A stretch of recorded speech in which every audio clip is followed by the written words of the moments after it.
You know nothing, Jon Snow. You have to go back, bitch. Got a theory, could be Bonnie. Sit down. You never say C'est pas thank faux. you. That's what the money is for. C'est bon, Loulou? The danger. I am the one who knocks. I think that I may be the voice of my generation. Bonjour tout le monde et bienvenue dans PIC TV, le podcast qui décortique les tendances et l'actualité des séries télé. Je m'appelle Anaïs Bordage et je suis en studio avec la toujours très chic Marie Telling. Oh, Salut Marie. Merci Anaïs, salut. Le saviez-vous ? Dans les séries comme dans les films, les costumes racontent plein d'histoires. Ils en disent long sur les personnages, sur leur rapport entre eux ou encore sur leur état émotionnel à chaque épisode. Derrière chaque choix de costume se trouvent des costumières, car oui, ce sont souvent des femmes. Katie Irish, Janie Bryant, Amy Roberts, vous ne connaissez peut-être pas leur nom, mais si vos séries préférées fonctionnent aussi bien, c'est en partie grâce à elles. Pour en savoir un peu plus sur ce métier de l'ombre, on a d'ailleurs parlé à Katie Irish, la talentueuse costumière de The Americans, et vous pourrez entendre toutes ses réponses à la fin de l'épisode. Que peut-on apprendre du choix des costumes dans les séries télé ? Qui sont ces costumières qui créent le look de vos programmes préférés ? On vous dit tout ça dans cet épisode. Mais avant ça, le pic de la semaine.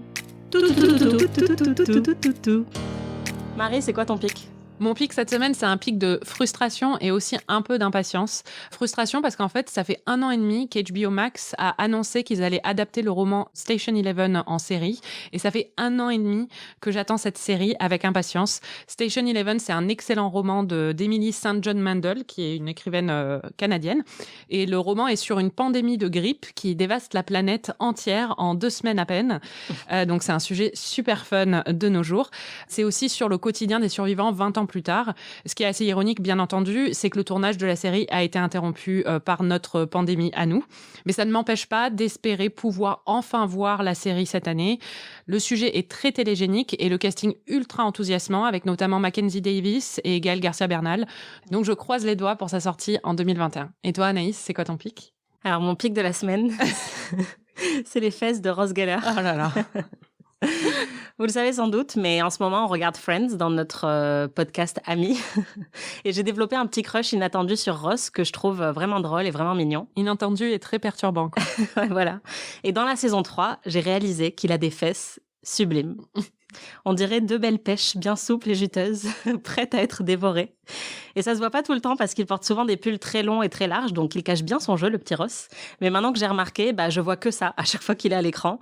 Et je voulais le partager avec vous, comme ça, la prochaine fois que vous verrez Friends, vous y penserez et j'aurai gâché votre expérience pour toujours. J'ai l'impression d'avoir créé un monstre, en fait. Je commence à regretter de t'avoir fait regarder cette série.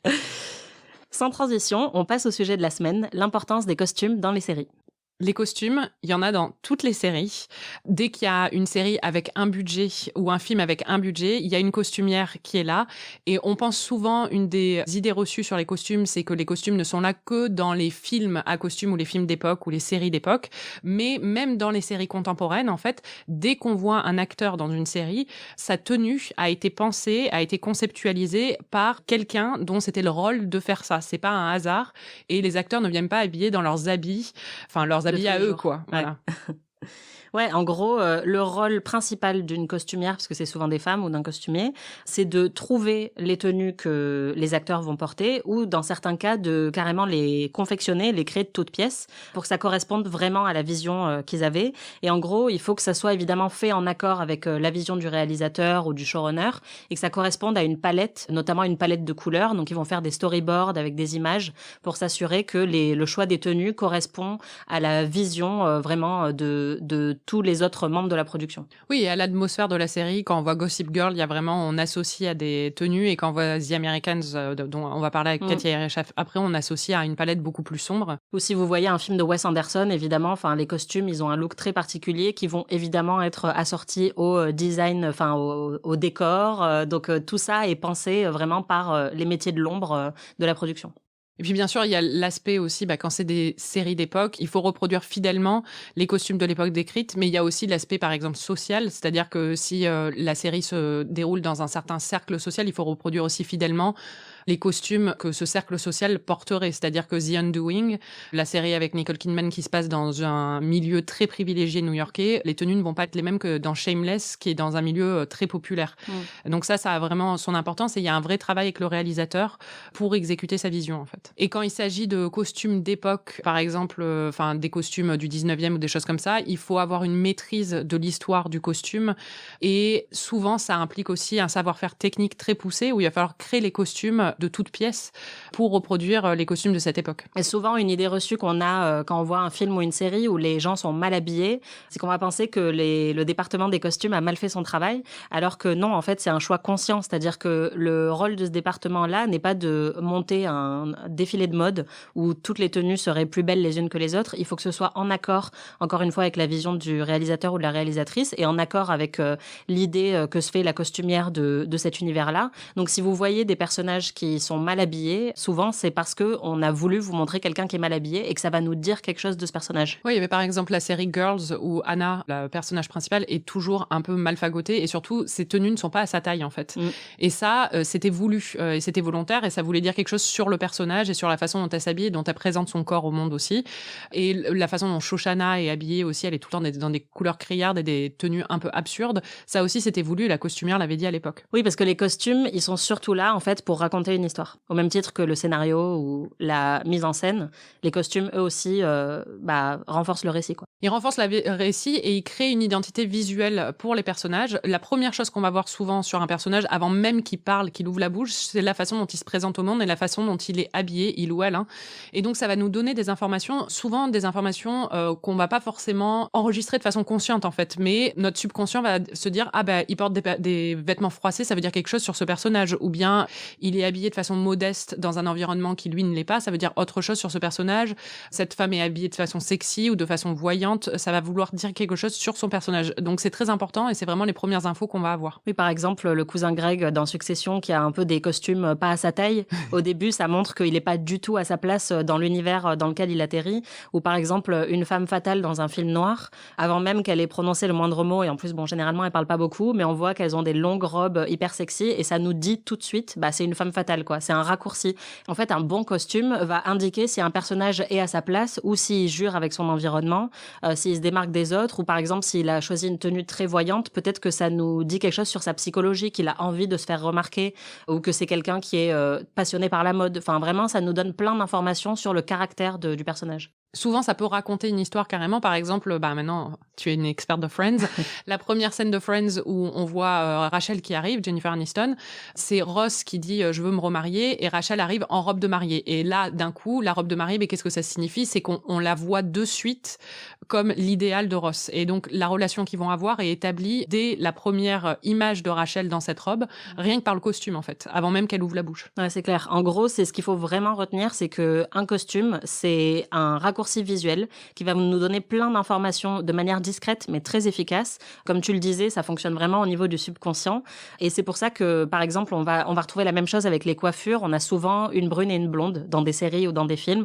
Bon, c'est un raccourci un peu sexiste, mais c'est pour nous permettre tout de suite de distinguer les deux femmes de la série ou du film et souvent elles ont des personnalités opposées en plus et c'est un raccourci visuel, quoi. Et par exemple, dans Better Call Saul, la personne qui est en charge des coiffures a dit que la coupe de cheveux de Kim Wexler et notamment sa queue de cheval en disait très long sur ses émotions intérieures, puisqu'en gros elle est toujours un peu tirée à quatre épingles, elle a les cheveux bien plaqués en arrière et une queue de cheval hyper bien modelée, et dans les épisodes où elle se sent pas bien, où elle perd un peu pied, sa queue de cheval commence à être un peu défaite, on sent qu'elle y a accordé moins d'attention et donc ça nous donne des indices qui sont vraiment infimes mais qui en disent beaucoup en fait sur l'état du personnage au moment où cette scène-là est tournée, quoi. Et quand on commence à prêter vraiment attention au costume, on se rend compte qu'il joue différents rôles et qu'il révèle vraiment, comme tu dis, des choses sur la psyché des personnages. Et là, on est obligé de mentionner un blog qu'on adore, qui est des blogueurs Tom et Lorenzo. C'est deux blogueurs américains qui sont en couple et l'un d'entre eux a étudié le cinéma, l'autre a étudié la mode et ils ont combiné leur passion en analysant beaucoup de costumes de films et de séries et ils sont devenus très célèbres pour des chroniques qu'ils faisaient sur Mad Men qui s'appelaient Mad Style, où ils analysaient en profondeur les tenues de chaque personnage et la signification des tenues. Et Jenny Bryant, qui est la costumière de Mad Men, avait même dit à souligner que leur travail était assez exceptionnel. et avait dit qu'ils avaient réussi à repérer plein de trucs qu'elle avait voulu et même d'autres choses qui étaient plus subconscientes, mais qu'ils avaient réussi à repérer à travers leur boulot, quoi. Oui, en gros, si on prend vraiment juste l'exemple des deux personnages principaux, on a Don Draper et Peggy Olson. Et par exemple, Don, qui est joué par Jon Hamm, c'est vraiment la figure masculine classique des années 50. Ça commence dans les années 60, mais lui, il a encore vraiment cette figure très traditionnelle où il est toujours en costard, hyper propre, noir ou gris, enfin quelque chose de très classique. Il a les cheveux gominés et en fait, il va garder ce style pendant quasiment toute la série, ce qui montre que quand on arrive dans les années 70, que c'est un personnage qui a vraiment du mal à évoluer, quoi. Il est resté un peu bloqué à cette époque qui était idyllique pour des personnes comme lui et il n'a pas du tout réussi à saisir l'évolution de son temps et de son époque. Et Peggy, par exemple, elle arrive comme secrétaire et toute sa trajectoire dans la série, c'est qu'elle évolue dans un milieu très masculin et donc si vous commencez à prêter attention, vous verrez que dans ses costumes, il y a souvent des nœuds qui rappellent un peu les cravates des hommes ou des petits détails comme ça, des épaulettes ou des petits détails parfois même militaires qui vont nous rappeler que c'est une femme qui doit s'imposer dans un milieu d'hommes en essayant un peu d'imiter la tenue vestimentaire de ces hommes-là. Ce qui est intéressant dans Mad Men, c'est que ça va même plus loin parce que c'est au niveau des personnages secondaires aussi. Et par exemple, Tom et Lorenzo ont fait une analyse des costumes de toutes les maîtresses en fait de Don, mais moi ma préférée c'est Rachel Menken qui est dans la première saison. Et Badass bitch. Ouais, tellement une badass bitch. En fait, la première fois qu'elle rencontre Don, elle est là en tant que sur un point de vue professionnel, et elle est là parce que elle représente son père qui dirige un grand magasin de New York auprès de l'agence publicitaire, et donc elle est habillée dans un code très masculin. On sent qu'elle est là pour s'imposer parce que c'est la seule femme de la pièce, c'est la seule femme dans un milieu d'hommes. La deuxième fois où on la voit, dans la réunion suivante, elle est beaucoup plus féminine, avec des couleurs un peu rose, pastel, enfin violette et tout ça, et on sent qu'elle est beaucoup plus dans une séduction avec Don, et ça, on le relève pas forcément en tant que téléspectateur si on n'y prête pas attention, mais il y a un message très clair sur le rapport qu'elle a à Don et à cette réunion, et sur ce que ça signifie pour elle en tant que personnage, à travers ses vêtements, en fait, on peut le remarquer. Ouais, elle a sorti les plumes, elle a sorti le chapeau. Et Tom et Lorenzo sont allés plus loin, parfois très très loin, en soulignant des codes couleurs qui avaient une signification particulière. Par exemple, les associations de vert et de bleu pour certains personnages peuvent signifier la trahison ou des choses comme ça. Alors parfois, on se dit que ça va un peu loin, mais même Jenny Bryant a dit elle-même que, enfin, ils n'avaient pas forcément tort, quoi, et que c'était des couleurs qui étaient très utilisées à l'époque. Ouais, en fait, ce qui est intéressant, c'est que comme pour l'analyse cinématographique, quand on va observer des plans ou une certaine composition ou un certain montage, en fait, souvent, on va trouver un sens qui n'avait même pas été pensé par le réalisateur, mais ça veut pas dire qu'il n'est pas valide. C'est-à-dire qu'on peut trouver une analyse hyper profonde en observant un film ou une série, parce que, encore une fois, ça opère au niveau du subconscient, et donc du moment que nous, on y a trouvé quelque chose, ça veut dire que ça fonctionne. Et là, c'est un peu pareil avec les associations de couleurs, c'est-à-dire que peut-être qu'elle-même s'est pas dit à chaque fois que je vais mettre genre une robe bleue, ça veut dire la trahison, quoi. Mais si ça a fonctionné sur Tom et Lorenzo, ça veut bien dire qu'il y a une espèce de mécanisme qui se met en marche où on va lier ensemble toutes les scènes qui ont un peu ce même code couleur. Et c'est pour ça que c'est hyper important, les costumes, même quand c'est pas pensé de manière aussi profonde par la costumière elle-même, quoi. Mad Men, c'est vraiment l'exemple incontournable de scénarisation des costumes, mais on peut appliquer ce genre d'analyse à toutes les séries, hein, et sur différents niveaux. Ouais, par exemple, parfois, on choisit un costume juste pour une raison très pratique. Dans Poupée russe, dont on vous a déjà parlé dans d'autres épisodes, où Nadia, l'héroïne, est bloquée dans une boucle temporelle où elle fait que mourir et ensuite se réveiller, et mourir et ensuite se réveiller. Elle fait que se casser la gueule, parfois elle est en sang, elle tombe dans le métro, et donc ils ont choisi de lui donner une tenue noire parce que c'était juste plus pratique pour un peu toutes les catastrophes qu'elle subit dans la série, parce que ça tâche moins. Et donc, c'était plus facile pour elle. Et en plus, c'est vrai que ça correspond aussi à son humeur dans la série, parce qu'elle est assez sombre et un peu déprimée, quoi. Oui, et puis après, il peut y avoir une portée symbolique. Par exemple, dans la mini-série Sharp Objects, dont on a parlé plusieurs fois, parce qu'on adore cette série, le personnage de Camille, qui est joué par Amy Adams, c'est une journaliste alcoolique qui revient dans sa ville natale pour enquêter sur des meurtres. Et en fait, elle est toujours couverte des pieds à la tête. Et au début, on ne sait pas trop pourquoi, et on le remarque pas forcément. Et en fait, on découvre que c'est pour cacher des cicatrices d'automutilation. Et c'est aussi pour cacher son mal-être. Tandis que Ama, qui est sa petite sœur.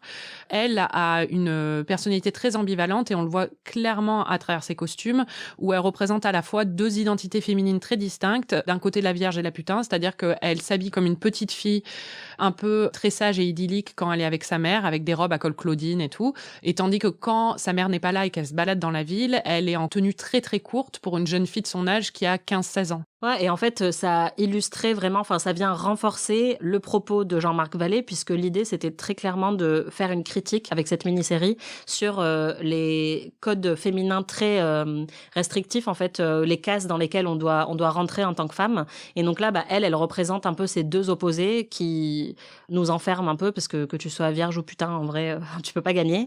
Ça permet de souligner le propos du réalisateur, c'est-à-dire que les costumes sont là comme l'écriture de scénario, comme la mise en scène, comme chaque élément en fait de la production. Ils viennent tous renforcer un thème commun qui a été décidé dans des réunions, etc. Et on va souvent plus prêter attention à la mise en scène et à l'écriture. Mais en fait, les costumes sont tout aussi importants pour renforcer ce point-là. Parfois, il peut y avoir aussi une portée un peu onirique dans les costumes. Par exemple, une série qu'on adore qui est Crazy Ex-Girlfriend, qui est une série musicale, qui est sur une jeune femme qui a des problèmes de santé mentale et qui a tendance à un peu à imaginer sa vie à travers des numéros musicaux dans sa tête. Les costumes sont beaucoup plus sobres et un peu tristes dans le quotidien. Et dès qu'elle porte des robes de couleur ou des choses un peu plus théâtrales, on est dans son imagination, en fait, et on est dans son imaginaire. Ouais, elle est souvent plus maquillée aussi, d'ailleurs. Enfin, on sent que vraiment, c'est juste la meilleure version d'elle-même avec des tenues qui lui vont hyper bien, alors que dans la vraie vie, elle est parfois un peu mal fagotée.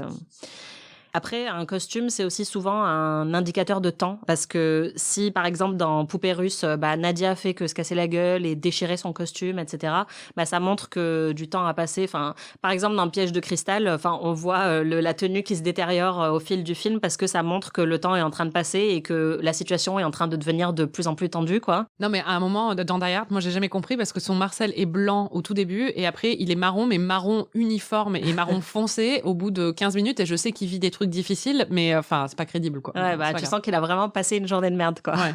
Mais c'est comme dans Lost, en fait, où à la fin, ou dans The Walking Dead, souvent dans les séries apocalyptiques, où là, pour le coup, on va vraiment voir les costumes se détériorer et devenir vraiment marronâtres et dégueulasses, où tu peux sentir l'odeur de transpiration à travers l'écran, quoi. Mais c'est le signe aussi d'un bon travail sur les costumes. Et après, ça peut aussi signifier vraiment une évolution majeure pour un personnage.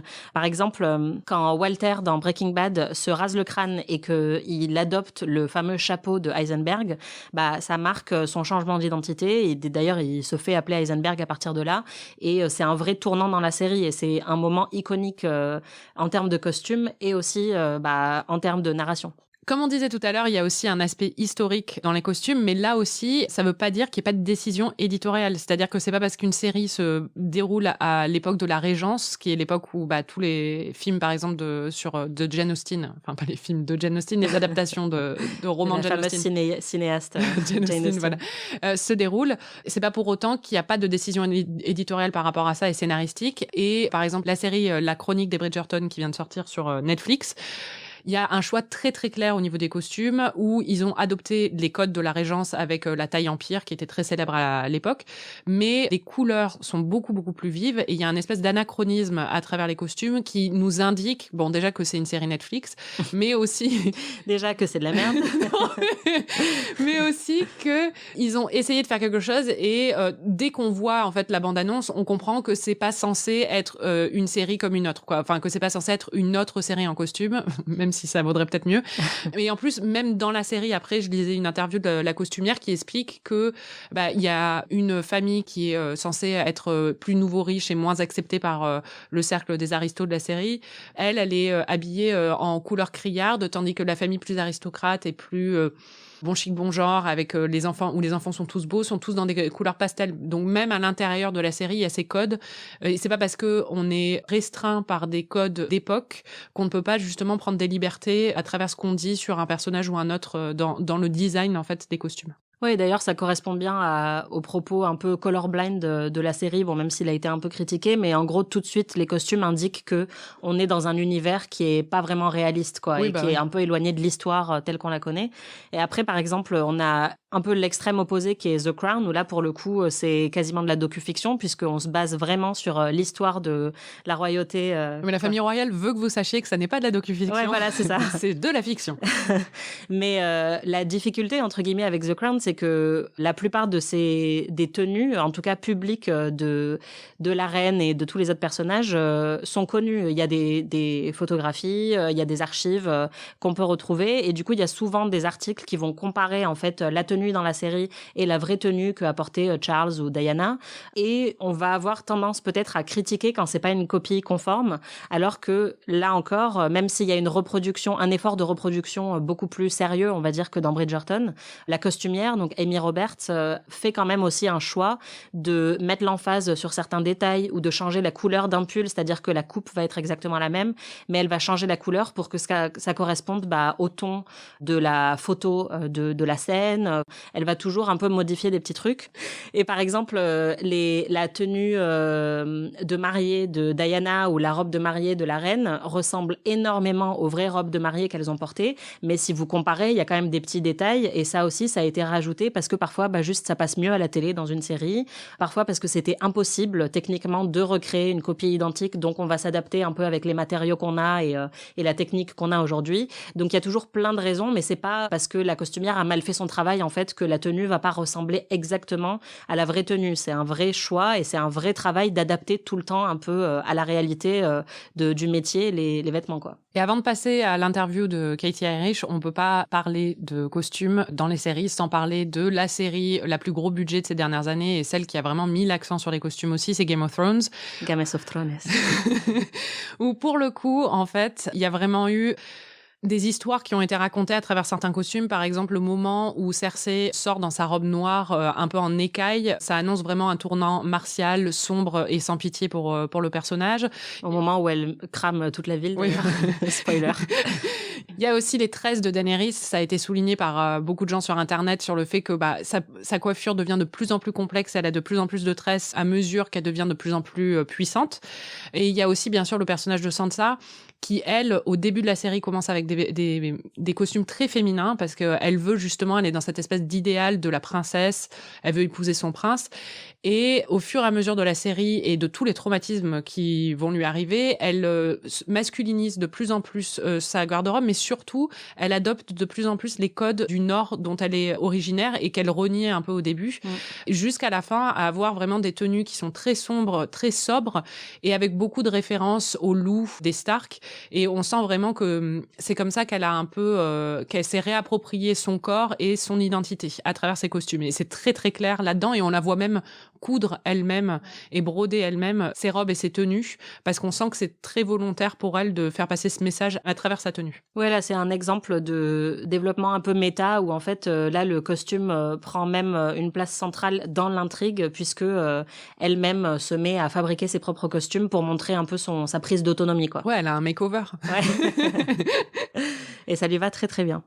Bon, on vous parle beaucoup du rôle des costumières, mais le mieux c'est encore qu'elles en parlent elles-mêmes, hein. Oui, Anaïs, tu as interviewé Katie Irish, la costumière de The Americans, une série qu'on adore. Alors pour ceux qui ne connaissent pas The Americans, c'est une série d'espionnage, mais aussi un drame familial sur 2 espions du KGB qui sont infiltrés aux États-Unis dans les années 80 et qui sont passés en fait pour des Américains et qui ont 2 enfants et qui sont un peu la famille américaine modèle.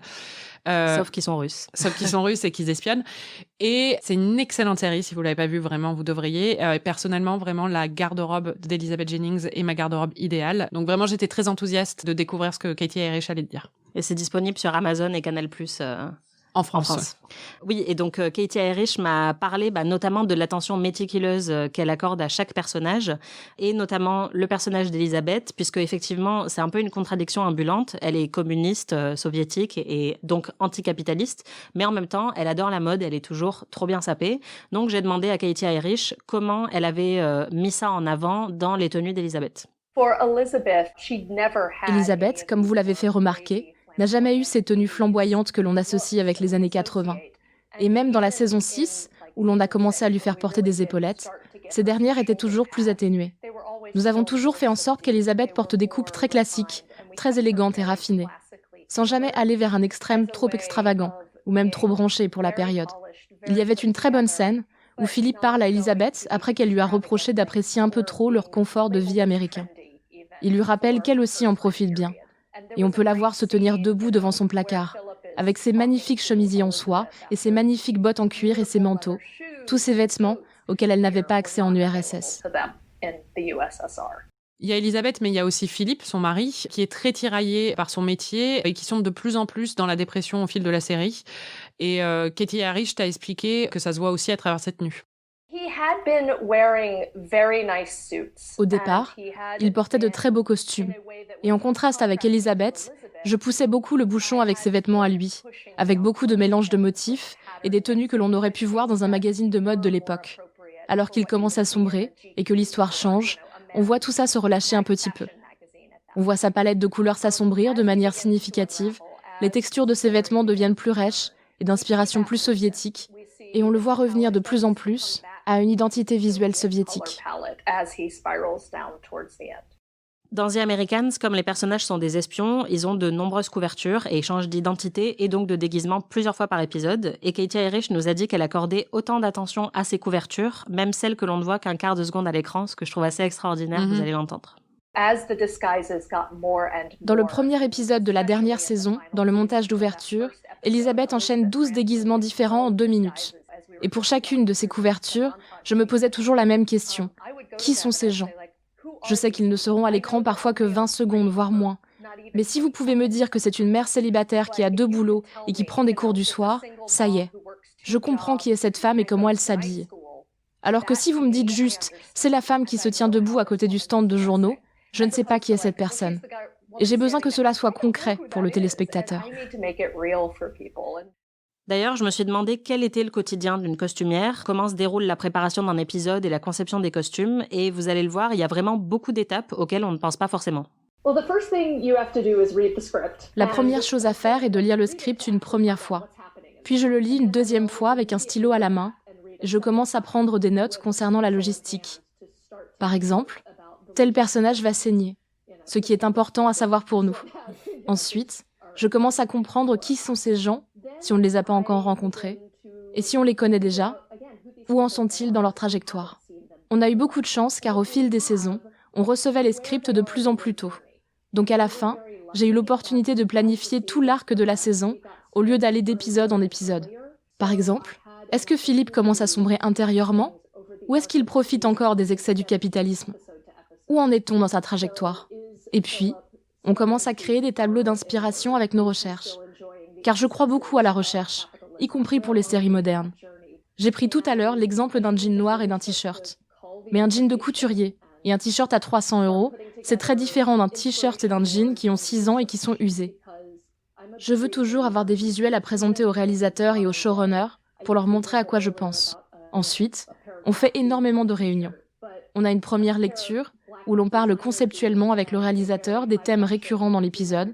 Puis on a une lecture de l'épisode spécifique au costume, où l'on passe en revue tous les nouveaux personnages, tout ce que le réalisateur aimerait faire de nouveau ou de différent, tout ce qu'il a besoin de voir, ou tout ce qu'on aurait besoin de mettre en place pour de futurs épisodes dont j'ignore encore l'intrigue.